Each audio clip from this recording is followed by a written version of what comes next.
They said she was just another face in the crowd, a young woman with no badge, no armor, no right to be standing where she was. But the footage that would go viral later told a different story.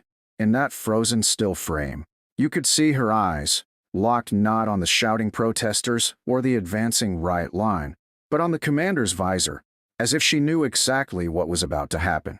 If you agree that courage isn't about the uniform you wear, but the moment you refuse to move when it matters most, like and subscribe, because this is one of those moments that reminds you why a single voice can stop an army. The smoke from shattered tear gas canisters curled between the lines, turning the late afternoon light into a dirty haze. Sirens wailed somewhere down the block, a rhythm matched by the pounding of shields as officers in black riot gear advanced in lockstep. Their visors reflected a crowd pressed tight against steel barricades, faces red with anger and fear, voices ragged from chanting for hours. At the center of that pressure cooker was Nia Calhoun, 28 years old, her hands out in front of her, palms open, jacket zipped to the chin, hair pulled back tight. She hadn't come here to protest, not exactly. She hadn't come here to defend the police either. She had come because she recognized the smell of things about to go wrong. It was the same smell she'd known in places far from this city, where broken governments sent armored trucks into neighborhoods before dawn, and where a wrong move meant bodies on the ground before the first radio call was answered. She had seen it before, and she wasn't going to watch it happen here. But no one knew that. Not the captain barking orders through a voice amplifier, not the teenagers in hoodies glaring at the riot line, not the photographers crouched on fire hydrants for a better angle. To them, she was just another civilian, standing in a place she had no business being. "Ma'am, move back," one officer yelled over the noise, voice sharp through his gas mask. She didn't. The crowd's shouting swelled again as a hand from the police side pushed at her shoulder, not hard, but enough to send a clear message. This was no place to stand. The push brought the captain's attention, broad-shouldered, jaw set, eyes hidden behind black polycarbonate. He sized her up in an instant and dismissed her just as quickly, turning to his squad. "Advance." The front line stepped forward in unison, shields banging, batons sliding loose. The sound made the crowd flinch and roar at the same time.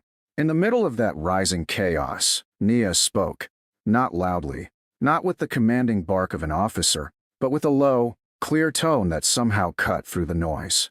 "This ends here. Nobody moves." The first row of officers hesitated just enough to break their rhythm, their boots clicking out of sync for half a beat. The captain's head snapped toward her, irritation flashing in the slight tilt of his helmet. "Get her out of the line," he ordered. But before the officer nearest to her could reach again, something strange happened. The small display panel mounted on the captain's wrist blinked, a scanning bar sweeping across the visor feed from one of his own officers. At that same moment, the HUD inside his helmet flickered, a thin blue line tracing the shape of her face before it locked with a faint electronic chirp. "Identity confirmed. Justice Marshal. Override granted."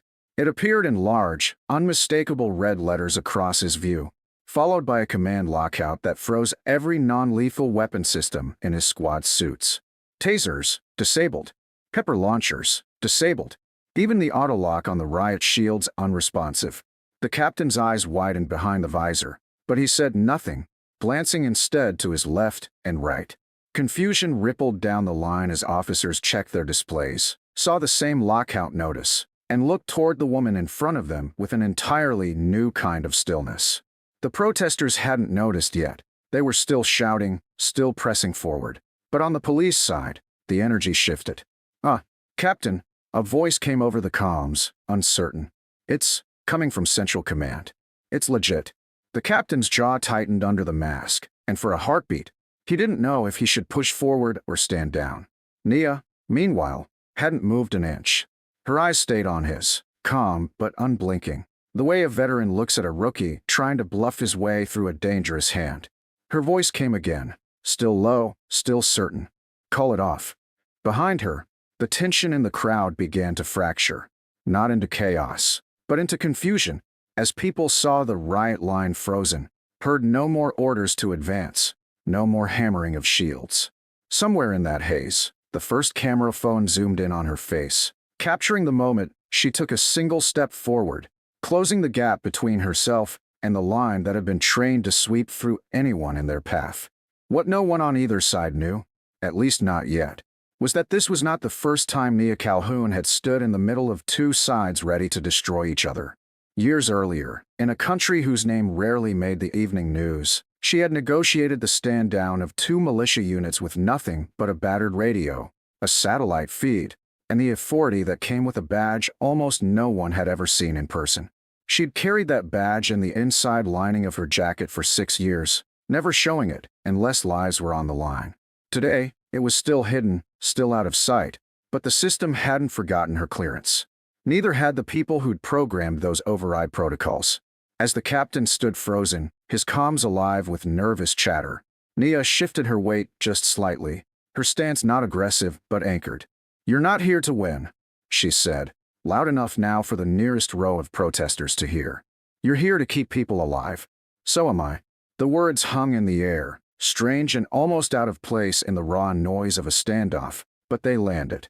Somewhere behind the line of shields, a sergeant lowered his baton without being told to. On the edge of the crowd, a protester who'd been holding a glass bottle let it slip from his hand, shattering harmlessly on the pavement. The spell wasn't complete, not yet, but the first cracks had formed in the momentum toward violence. And though most people on that street didn't yet know her name, the systems in their helmets did, and they were waiting, just like she had been, for the moment when one voice could change the direction of an entire day. For a moment that felt longer than it was, the street seemed caught between two worlds, the chaos that had been building all afternoon and something else, something steadier, heavier, pulling against it. The captain's comms were a mess now, voices stepping over each other. "Command, confirm, override. It's flashing Tier 0, what's Tier 0? We're locked out, repeat. All engagement systems are locked out." Nia didn't react to the noise. She simply kept her gaze locked on the captain, and though he was wrapped in armor and anonymity, she could feel the hesitation creeping into him. He'd been trained for protesters who screamed, for barricades to break, for adrenaline to make decisions for him. But not for this. Not for the quiet weight of someone who stood still in the storm. One officer to the left adjusted his visor feed, and when the biometric file popped into view, his voice cracked over the channel. "Sir, that's her." He didn't finish the sentence, because saying her name over an open channel meant admitting that the stories they'd heard in training were real. The ones about a Justice Marshal who had single-handedly shut down a hostage execution in Dakar without firing a single shot. The one who'd been given clearance codes that never expired, not because she'd demanded them, but because the people who signed them knew the day might come when she'd need them again. And now here she was, in a street they'd written off as just another crowd control job, using nothing but her presence to bring a line of armored men to a halt. The captain broke his own silence finally, his voice low enough that only his nearest officers could hear. "You need to move back," he said, but it didn't sound like an order. It sounded like a man trying to regain ground he already knew he'd lost. "No," Nia replied, her tone steady but not hostile. "I need you to stand down." Behind her, the crowd's chant faltered, replaced by a confused murmur. They could see the police line frozen, could sense the shift in the air, but they didn't yet know why. To them, this young woman had no badge, no authority, yet the men with shields were listening to her, not advancing. One protester shouted for her to get out of the way, another told her to keep going, but Nia didn't look back. She didn't need their approval any more than she needed the captain's permission. Her focus was forward. A notification pinged in the captain's HUD again. "Central Command. Hold position. Override in effect. Field assets en route." He glanced sideways, saw the same message mirrored in the visor of his sergeant, and felt a bead of sweat slide down his temple. Whoever this woman was, she had just pulled the decision-making power out of his hands. And then the sound came, low, distant at first, but growing, the unmistakable thrum of a heavy response convoy. Protesters turned their heads, expecting more armored units to box them in, but what they saw instead made them go silent. Two black DHS tactical SUVs rolled in from the far end of the block, stopping with precision just behind the riot line. Doors opened in unison, and out stepped a figure in a dark suit. No helmet, no weapon visible, but every movement radiated the kind of authority that didn't need either. His voice carried even before he reached the captain. Marshal Calhoun. Nia inclined her head slightly, not breaking her stance. The captain blinked at the word, Marshal, and in that instant, the reality settled in. He'd been seconds away from ordering an advance on a federal officer whose clearance outranked his entire division. The suited man, a DHS field director, moved to stand beside Nia, addressing the captain without ceremony. Your orders are rescinded. You will disperse your line. The captain opened his mouth to protest. Protocol, situational control, all the excuses that had always worked before, but the field director didn't wait for them. She wrote the stand-down protocols you operate under, he said evenly. The ones you've been bending all afternoon. That sentence landed like a brick in the middle of the formation. The officers had read those manuals, had been drilled on them. They'd just never imagined the author might one day stand in front of them, not as a name on a cover page, but as a living person giving direct orders. The captain swallowed hard, the fight leaving his voice before he even spoke.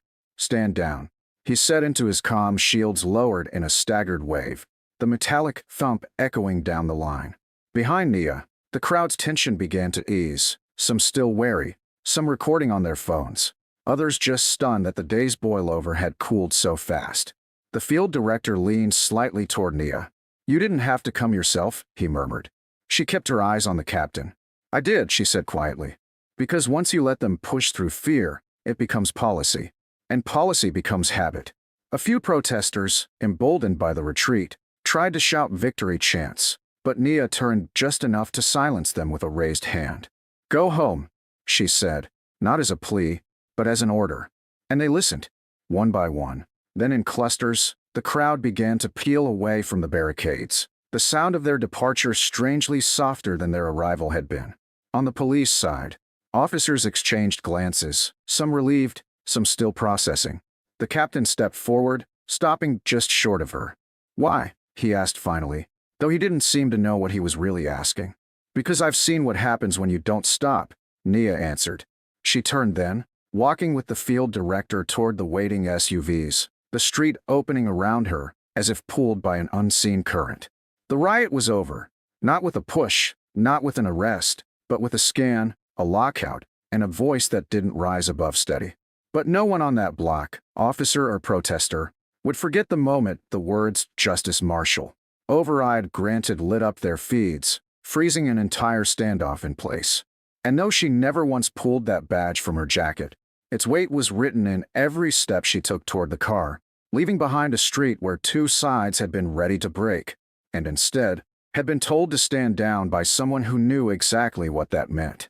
They didn't call it a press conference, but within an hour, the block that had nearly exploded into violence was ringed with news vans, microphones, and cameras, the kind that sniff out the tremor of a story before it's been told.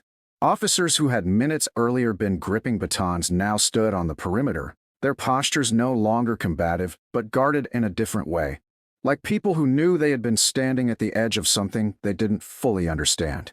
The field director hadn't left, neither had Nia. She stood beside one of the black DHS SUVs, her jacket unzipped now, the matte glint of a small silver emblem visible on the inner pocket. A Justice Marshal's insignia, the kind most people only ever saw printed in policy binders or whispered about in training scenarios. It wasn't meant for display. It was meant to be recognized by those who knew what it meant. And one of those people arrived then, stepping out of a second vehicle that had slipped through the police cordon without sirens or fanfare. He was older, his hair silvered at the edges, wearing a uniform that carried more weight than all the armor on that block combined. The crowd didn't know him, but the captain did. His spine straightened instantly, as if some old reflex had yanked it into place. Marshal Calhoun, the general said, loud enough for the closest cameras to catch, but pitched with the respect of equals. Nia returned the nod, her expression unreadable. General Ferris. For a moment they stood like that. No salutes, no ceremony. Just two people who had seen the same kinds of rooms, the same mats with pins in places no one dared to talk about. Then the general turned to the officers still lingering in uneasy clusters. You're looking at one of the architects of the very system you wear on your backs, he told them. When your suits lock out instead of escalate, it's because she made sure it worked that way. The words landed harder than any reprimand. The captain's helmet was off now, his jaw tight, eyes on the ground. He had been ready to push forward against a woman whose clearance level meant she could have ordered his entire unit pulled from service before they'd even broken the line. But Nia didn't gloat, didn't dress him down. Instead, she addressed the whole street, her voice carrying with that impossible clarity that had cut through sirens and shouting an hour earlier. "We are not here to win against our own," she said. "The second you see the people in front of you as enemies instead of lives to protect, you've already lost more than the day." Protesters who had hung back to watch now leaned forward, their phones raised but their voices quiet, as if the air itself told them this wasn't a moment for noise. "I've stood in cities where the streets didn't recover," she continued, "where one afternoon like this erased years of trust. You can't undo that, not with policy, not with payouts, not with apologies. The only way you stop it is before it starts." The general stepped back, letting her take the space, the same way you'd let a demolition expert work without interruption. On the fringe, a young officer shifted uncomfortably, then finally called out, "Why you? Why did it?" Nia looked at him, not a glare, not a smile, just that same steady presence, and said, "Because sometimes, the people who wrote the rules have to come remind you why they matter." For a long second, no one moved, the weight of that sentence hanging in the exhaust-heavy air. Then the general broke the stillness with a simple order to the captain. "Document this as a stand down, for federal intervention. And remember who you're standing across from next time." The captain nodded stiffly, shame flickering across his face but not defensiveness, because you can't defend ignorance once it's been burned away by truth. Nia zipped her jacket again, hiding the badge, erasing the visible proof, because she knew the power of it wasn't in being seen. It was in being remembered by those who had seen it. As she moved toward the SUV, the general walked with her. "This won't make the evening news the way it should," he said quietly. "That's fine," she replied. "It's not for the headlines. It's for the people who were here to see it." The last of the protesters were leaving now, some stopping to glance back at the place where two lines had faced off and then, impossibly, walked away alive. A few officers lingered as well, the younger ones stealing glances at her as if trying to reconcile the figure from training lore with the flesh-and-blood woman who had just frozen an entire riot in place. The door of the SUV opened, and Nia paused, scanning the street one last time, not to check for threats, but to mark the faces, to remember who had been here in case one day they forgot what they'd learned. Then she stepped inside, the door shutting with a sound that seemed to take the last of the day's tension with it. As the convoy pulled away, the general remained on the curb, watching until the black vehicles vanished from sight. When a reporter shoved a microphone toward him, asking who she was, he just shook his head. "You'll never understand her from a soundbite," he said. "You'd have to see her stop a war to get it." And maybe, in a way, they had.